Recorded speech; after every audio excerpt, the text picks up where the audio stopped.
غریبوں کو بادشاہ بنا دینے والے 5 کام۔ حضرت مولا علی رضی اللہ تعالیٰ عنہ نے فرمایا، 5 کام اللہ تعالیٰ کو بہت پسند ہیں، ان 5 کاموں کو کرنے والے بھکاری کو بھی اللہ بادشاہ بنا دیتا ہے۔ بسم اللہ الرحمن الرحیم۔ ناظرین، انسان اپنی زندگی میں جو کام پسند کرتا ہے اسے بڑے شوق سے سر انجام دیتا ہے، جو کام پسند کرتا ہے اسے بڑی ہی دلچسپی سے انجام دیتا ہے، لیکن کئی کام ایسے بھی ہوتے ہیں جو انسان کو زوال کی طرف لے جاتے ہیں، جبکہ کچھ کام ایسے بھی ہوتے ہیں جو انسان کو عروج کی طرف لے جاتے ہیں۔ کچھ کام ایسے ہوتے ہیں جو انسان کو تنگی کی طرف لے جاتے ہیں، جبکہ کچھ کام ایسے ہوتے ہیں جو انسان کو آسانیوں کی طرف لے جاتے ہیں۔ ایسے حضرت سیدنا شیر خدا علی المرتضیٰ رضی اللہ تعالی عنہ ایک روز اللہ کے بندوں کو درس اخلاق دے رہے تھے، نبی صلی اللہ علیہ وسلم کا پیغام سنا رہے تھے، واعظ و نصیحت کر رہے تھے، خوبصورت زندگی گزارنے کے طور طریقے بتا رہے تھے۔ آپ رضی اللہ تعالی عنہ نے فرمایا، میں نے بھکاریوں کو بادشاہ بنتے دیکھا ہے، میں نے بھکاریوں کو امیر ترین امراء بنتے دیکھا ہے، ایسے امیر جو صرف دنیا کے امیر نہیں بلکہ میں نے دونوں جہانوں کے امیر بنتے دیکھا ہے۔ انہوں نے دنیا بھی حاصل کی ہے، انہوں نے آخرت بھی حاصل کر لی ہے۔ جب میں نے ان سے دونوں جہانوں کی ترقی کی وجہ پوچھی کہ تم بھکاریوں سے بادشاہ کیسے بنے، اتنے بڑے امیر کیسے بنے کہ تم دنیا میں بھی امیر ہو گئے اور آخرت میں بھی امیر رہو گے، تو انہوں نے کہا کہ ہم 5 عمل کیا کرتے تھے، ہم نے 5 عمل ایسے کیے جو ہم آج بھی کر رہے ہیں اور مرتے دم تک کرتے رہیں گے۔ ان 5 اعمالوں نے، ان 5 کاموں نے ہمیں بھکاریوں سے بادشاہ بنا دیا۔ حضرت علی کہتے ہیں کہ میں نے پوچھا، ہمیں بھی بتاؤ وہ 5 عمل کون کون سے تھے؟ انہوں نے کہا، ایک تو ہم پرندوں کو دانہ ڈالا کرتے تھے۔ امیری کا نسخہ بتانے جا رہا ہوں ناظرین، یہ 5 کام ضرور کرنا اگر تم دنیا و آخرت میں امیر ترین بننا چاہتے ہو۔ صرف دنیا کے ہی نہیں، اگلے جہانوں کے بھی، دونوں جہانوں کے اگر تم امیر بننا چاہتے ہو تو یہ 5 کام زندگی میں ضرور کر لینا۔ فرمایا، ایک تو ہم پرندوں کو دانہ ڈالا کرتے تھے۔ حضور پاک صلی اللہ علیہ وسلم نے فرمایا، جس گھر میں پرندوں کو کھانا ملتا ہو، دانہ ملتا ہو، یعنی رزق ملتا ہو، تو وہ گھر کبھی غریب نہیں ہو سکتا، اس گھر میں کبھی بھی رزق کم نہیں ہوتا۔ اللہ تعالیٰ اس گھر کا رزق کم نہیں کرتا جس گھر میں پرندے پلتے ہوں، پرندوں کو دانہ ملتا ہو، پرندوں کو پانی ملتا ہو۔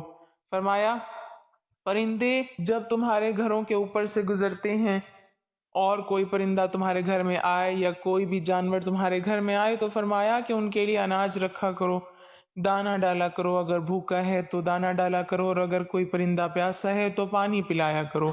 اللہ تعالیٰ کو ایک مخلوق کا دوسری مخلوق پر احساس کرنے کا عمل بہت ہی زیادہ پسند ہے، یعنی جب ایک مخلوق دوسری مخلوق کی بھوک مٹاتی ہے، پیاس مٹاتی ہے، تو اللہ تعالیٰ کو یہ عمل اتنا پسند آتا ہے کہ اللہ فرشتوں میں بیٹھ کر مسکراتا ہے جب ایک مخلوق دوسری مخلوق پر احساس کرتی ہے۔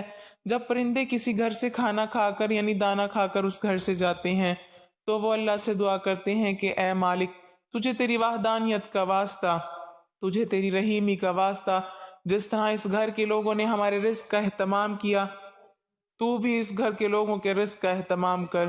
تو یوں اللہ تعالیٰ اپنی برکت کے تمام دروازے اس گھر کی طرف کر دیتا ہے جس گھر میں پرندوں کو کھانا ملتا ہے، جانوروں کو کھانا ملتا ہے۔ حضرت امام باقر رضی اللہ تعالیٰ عنہ کے صاحبزادے حضرت امام جعفر صادق رضی اللہ تعالیٰ عنہ فرماتے ہیں کہ جو انسان صبح اٹھتے ہی ایک عمل کرتا ہے، اللہ تعالیٰ 3 فرشتے اس کے ساتھ ساتھ لگا دیتا ہے، یعنی 3 فرشتوں کی ڈیوٹی لگ جاتی ہے، وہ صبح دوپہر شام اس کے ساتھ ہی رہتے ہیں۔ تو ان فرشتوں کا کام کیا ہوتا ہے؟ پہلا فرشتہ اس انسان کی عزت بڑھانے کے اسباب پیدا کرتا ہے، دوسرا فرشتہ اس کا رزق بڑھانے کے لیے اسباب پیدا کرتا ہے، جبکہ تیسرا فرشتہ اسے مصیبتوں سے بچانے کے لیے اسباب پیدا کرتا ہے۔ پوچھا گیا کہ حضرت آخر وہ نیک عمل ہے کون سا، اتنا فائدہ مند عمل ہے کون سا؟ تو حضرت امام جعفر صادق نے فرمایا، وہ ہے پرندوں کو دانہ ڈالنا۔ جو شخص صبح سویرے اٹھ کر دوسری مخلوق کو کھانا دیتا ہے، اللہ تعالیٰ اس پر 3 فرشتوں کی ڈیوٹی لگا دیتا ہے۔ اس کے بعد حضرت علی رضی اللہ تعالیٰ عنہ نے فرمایا کہ اس شخص نے کہا کہ ان کا دوسرا عمل، یعنی دوسرا کام جو وہ کرتے تھے، وہ یہ تھا کہ وہ غریبوں کی مدد کیا کرتے تھے۔ جو شخص غریبوں کی مدد کرتا ہے وہ زندگی میں کبھی بھی غریب نہیں ہوتا۔ جناب عالی، بندے کی عبادت بندے کو اس مقام تک نہیں پہنچاتی جہاں غریبوں کی مدد پہنچاتی ہے۔ جہاں غریبوں کی خدمت پہنچاتی ہے۔ جب غریبوں کی خدمت کی بات آتی ہے تو میرے نبی صلی اللہ علیہ وسلم کے قدموں میں بیٹھنے والے سیدنا حضرت ابوبکر صدیق رضی اللہ تعالیٰ عنہ سے بڑھ کر اچھا حکمران دنیا میں کوئی نہیں آیا۔ اسی طرح سیدنا عمر فاروق رضی اللہ تعالیٰ عنہ سے بڑھ کر کوئی بادشاہ نہیں آیا۔ سخاوت میں حضرت سیدنا عثمان غنی رضی اللہ تعالیٰ عنہ سے بڑھ کر کوئی حکمران نہیں آیا، اور علم فراست میں حضرت سیدنا علی المرتضیٰ رضی اللہ تعالیٰ عنہ سے اچھا حکمران کوئی اس دنیا میں نہیں آیا۔ کوئی ایسا مشہور و معروف بادشاہ نہیں گزرا کہ 1400 صدیاں گزرنے کے بعد بھی جس کے نام کے نعرے لگتے ہوں۔ تو غریبوں کی مدد کی جب بات آتی ہے تو کندھے پہ بوریاں لاد لاد کے لے جاتے اور غریبوں کی مدد کیا کرتے تھے، غریبوں کو کھانا کھلایا کرتے تھے۔ ایک بدو تھا جس کی بیوی حاملہ تھی، بچے کی پیدائش کا وقت قریب ہے جبکہ گھر میں 1 روپیہ بھی نہیں ہے۔ اب یہ لوگ پریشان تھے کہ پیسہ ایک بھی نہیں ہے جبکہ بچے کی پیدائش کا وقت قریب ہے۔ وہ حق ہمسایوں کے پاس گئے کہ ہمیں قرض دے دو، انہوں نے کچھ نہ دیا تو بدو کے ذہن میں ایک ترکیب آئی کہ کیوں نہ مدینے میں چلا جاؤں، حضرت سیدنا عمر فاروق کے پاس چلا جاؤں، ان کے سامنے جا کر فریاد کروں، عرض کروں، وہ میری ضرور مدد کریں گے۔ یہ بدو اپنی حاملہ بیوی کو لے کر مدینے کی طرف جا رہا ہے۔ چلتے چلتے جیسے ہی مدینے کی سرزمین پر قدم رکھا شام ہو گئی، رات ڈھلنے لگی، بچے کی پیدائش کا وقت قریب تھا۔ اس نے بیوی کو کہا کہ کیوں نہ ہم یہیں خیمہ لگا کر رات بسر کر لیتے ہیں، صبح ہوتے ہی عمر رضی اللہ تعالیٰ عنہ کے پاس چلے جائیں گے۔ رات یہ لوگ وہاں ٹھہرے۔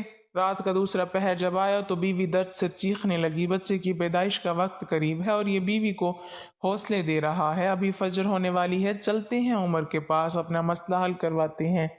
حضرت سیدنا عمر فاروق رضی اللہ تعالیٰ عنہ کی عادت تھی کہ آپ رات کے دوسرے پہر مدینے کی گلیوں میں گشت کیا کرتے تھے۔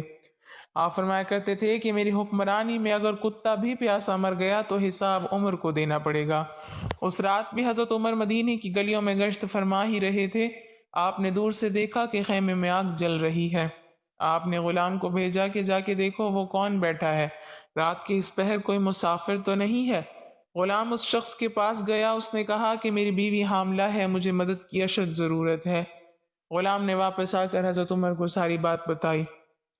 اللہ اکبر! حضرت سیدنا عمر فاروق دوڑ کر گئے، اپنی بیوی کو اٹھایا، کہا اٹھو، اگر تجھے ثواب مل رہا ہو تو لینا چاہو گی، اگر تمہیں نیکیاں مل رہی ہوں تو لینا چاہو گی؟ کہا کیوں نہیں؟ حضرت پھر فرمایا اٹھو، میرے یار کی بیوی درد میں مبتلا ہے، میرے یار کی بیوی تکلیف میں مبتلا ہے اور تھوڑی دیر میں بچے کی پیدائش کا وقت آنے والا ہے، اٹھو اور تھوڑی دیر کے لیے دائی بن جاؤ۔ اس نے ضرورت کا سارا سامان اٹھایا اور سیدنا عمر فاروق سے کہنے لگی کہ آپ تھوڑی سی لکڑیاں کندھے پر اٹھا لیں۔ آپ نے کندھے پہ لکڑیاں اٹھائی ہوئی اور جا رہی ہیں۔ حضرت عمر فاروق رضی اللہ تعالیٰ عنہ کی زوجہ محترمہ خیمے کے اندر چلی گئیں جہاں عورت چیخ رہی تھی، تو حضرت عمر باہر اس بدو کے سامنے ہاتھ باندھ کر کھڑے ہو گئے۔ بدو نے یہ سمجھا کہ یہ کوئی غلام ہے، اس غلام کی بیوی دائی ہے اور یہ اس کا شوہر ہے اور یہاں کا غلام ہے۔ اس نے حکم چلانے شروع کر دیے، آرڈر چلانے شروع کر دیے، اور جلدی جاؤ لکڑیاں لے کر آؤ۔ آپ دوڑ کر جاتے اور لکڑیاں لے کر آتے، جلدی کرو آگ جلاؤ، آپ پھونک مارتے اور آگ جلاتے۔ اللہ اکبر! ناظرین، اس نے حضرت عمر فاروق کے ساتھ نوکروں کا سا سلوک کر رکھا تھا۔ وہ نادان نہیں جانتا تھا کہ میرے سامنے یہ جو شخصیت کھڑی ہے یہ خود عمر ہے۔ ایک دم خیمے کے اندر سے آواز آئی، یا امیر المومنین! آپ کی زوجہ محترمہ نے آپ کو آواز دی، اے عمر، آپ کو مبارک ہو، اللہ نے آپ کے یار کو بیٹا عطا کیا ہے، آپ کے دوست کو، آپ کے بھائی کو اللہ نے بیٹا عطا کیا ہے۔ جیسے ہی بیگم صاحبہ نے کہا یا امیر المومنین، بدو نے سنا اور اس کے پاؤں تلے سے زمین نکل گئی۔ کیا یہی امیر المومنین ہیں؟ فوراً قدموں پہ گرا اور کہنے لگا، یا امیر المومنین، مجھے معاف کر دیں، یہ بدبخت آنکھیں نہ پہچان سکیں کہ آپ کون ہیں، مجھے معاف کر دیں، میں نہیں جانتا تھا۔ حضرت عمر فاروق رضی اللہ تعالیٰ عنہ نے اسے اٹھایا اور اپنے سینے سے لگایا اور رو کر کہنے لگے کہ او بدو، تجھے پتہ نہیں کہ یہ مدینہ المنورہ ہے، یہ میرے کریم آقا کا شہر ہے، یہاں امیروں کے نہیں، یہاں تو غریبوں کے استقبال ہوتے ہیں، یہاں تو غریبوں کو عزتیں ملتی ہیں، یہاں تو غریبوں کی مدد کی جاتی ہے، یہاں تو غریبوں کو بادشاہ بنایا جاتا ہے، تو غریبوں کی مدد کرنے والا شخص کبھی زندگی میں غریب نہیں ہوتا، غریبوں کی ضرورت پوری کرنے والا شخص کبھی غریب نہیں ہوتا۔ تو وہ کہتے ہیں کہ ہمارے امیر بننے کی سب سے بڑی وجہ یہ تھی کہ غریب کی مدد کیا کرتے تھے۔ تیسرا کام جو حضرت علی رضی اللہ تعالیٰ عنہ نے فرمایا کہ وہ اپنی اولاد کو حلال کا لقمہ کھلایا کرتے تھے۔ چوتھا کام والدین کی خدمت کیا کرتے تھے۔ پانچواں کام نماز میں سستی نہیں کرتے تھے۔ ان لوگوں نے کہا کہ ہم نے آج بھی ان 5 باتوں کا دامن مضبوطی سے پکڑا ہوا ہے، اس لیے ہم آج بھی دن بدن بلندی کی طرف جا رہے ہیں۔ ہم نے صرف دنیا میں ہی ترقی نہیں کی بلکہ ہم آخرت کے لیے بھی یہ کام کر رہے ہیں۔ اللہ رب العزت سے دعا ہے کہ مالک ہمیں بھی ان 5 کاموں پر عمل کرنے کی توفیق عطا فرمائے اور اپنے ان بندوں کی فہرست میں شامل فرمائے جن پر اللہ کا انعام ہوا، آمین۔ ناظرین، کمنٹ باکس میں اللہ تعالیٰ کے 99 ناموں میں سے ایک نام ضرور ٹائپ کریں۔